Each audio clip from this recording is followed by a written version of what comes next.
त चवां थो रही ना आहे कंहिंमें सचाई, चवां थो रही ना आहे कंहिंमें सचाई, पोखे बूटी रुश्वत जी अलाए कंहिं पचाई, पोयन ॾेई पाणी आ महबत सां मचाई, वरी वाह झूटन खां वॾेरनि बचाई, अहिड़ो पको थी वियो हिन थोकी जो थॾो आ, कजे भाऊ कहिड़ो किसो ही वॾो आ, नथो कोई सम्झे त हराम जो हॾो आ। हुकूमत जा जेके अमलदार आहिनि, क्लार्क कमिश्नर ऐं कोटवार आहिनि,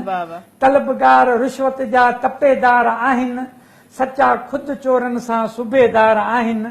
चए जेको सच थो उन सां फॾो आ, कजे भाऊ कहिड़ो किसो ही वॾो आ,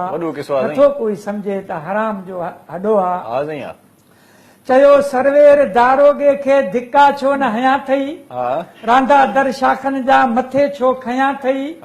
अञा को खातेदार मिलियो कोन मियां थई, या ॾिनो तोखे ॾोकड़ पंहिंजे घर नियां थई, चवंदो कसम सां मिलियो कुली कणक जो गॾो आ, कजे भाऊ कहिड़ो किसो ही वॾो आ, नथो कोई सम्झे त हराम जो हॾो आ। अलाह करे शल कोई इस्पतालनि में न फासे, चङी तरह ॾिसंदा उनखे चकासे, जेको 1800 अॻे यार बासे, न त अखियूं फाड़े चवंदा हलियो वञ ॿिए पासे,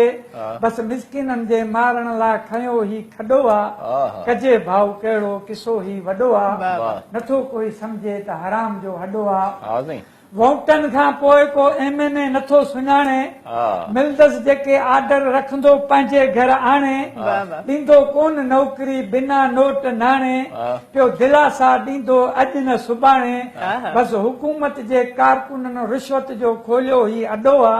कजे भाऊ कहिड़ो किसो ही वॾो आ, नथो कोई सम्झे त हराम जो हॾो आ। साईं असांजी वापदा वारा 200 महीने में जेको न सारे, उहो बलफ कुंडनि ते भले यार ॿारे, सिगरेट शरबत या थधो को प्यारे, बसि कितां न कितां रुगो ॾोकड़ ॾियारे, अहिड़ो लालची थी वियो हिन लाइन में हिननि जो लॾो आ, कजे भाऊ कहिड़ो किसो ही वॾो आ, नथो कोई सम्झे त हराम जो हॾो आ। पढ़ाई बि अॼोके उस्तादनि जी दंगा, ॿई पेर टेबल ते मथां टंगजे टंगा, कंदो निंड कुर्सी ते ॼण पी आयो भंगा, जेको ख़र्ची ॾे साहिब खे कोन लिखाईंदो अंगा, बाक़ी बिना पैसे वारे खे चवंदो ही लिखण जो जॾो आ, कजे भाऊ कहिड़ो किसो ही वॾो आ, नथो कोई सम्झे त हराम जो हॾो आ। मुलो जॾहिं अचे को जनाज़ो वेचारे, खणंदो लिबास मयत जो समूरो सारे, ॾिजो हंधि खटोलो अचो जॾहिं वारे, कजो 7 जुमाणा सुठा सणभा संभारे, ॾिसो पेट पापी जो ॼण चाल में जो चॾो आ, कजे भाऊ कहिड़ो किसो ही वॾो आ, नथो कोई सम्झे त हराम जो हॾो आ। सच चवण खां अदा हरगिज़ कोन हटबो, ॾिसी मौत मोहम्मद हसन चए मुंहुं न मटबो, हयाती जो दम न वधंदो न घटबो, आख़िर लोड़ मिटी में हर हिक जो लटबो, हिते हकड़ा रहण जो न तुंहिंजो तॾो आ, कजे भाऊ कहिड़ो किसो ही वॾो आ, नथो कोई सम्झे त हराम जो हॾो आ। साईं खोटे खोटे खॾ, असांजो रुगो पैसे जो हिरसा असांजे खोटे खोटे खॾ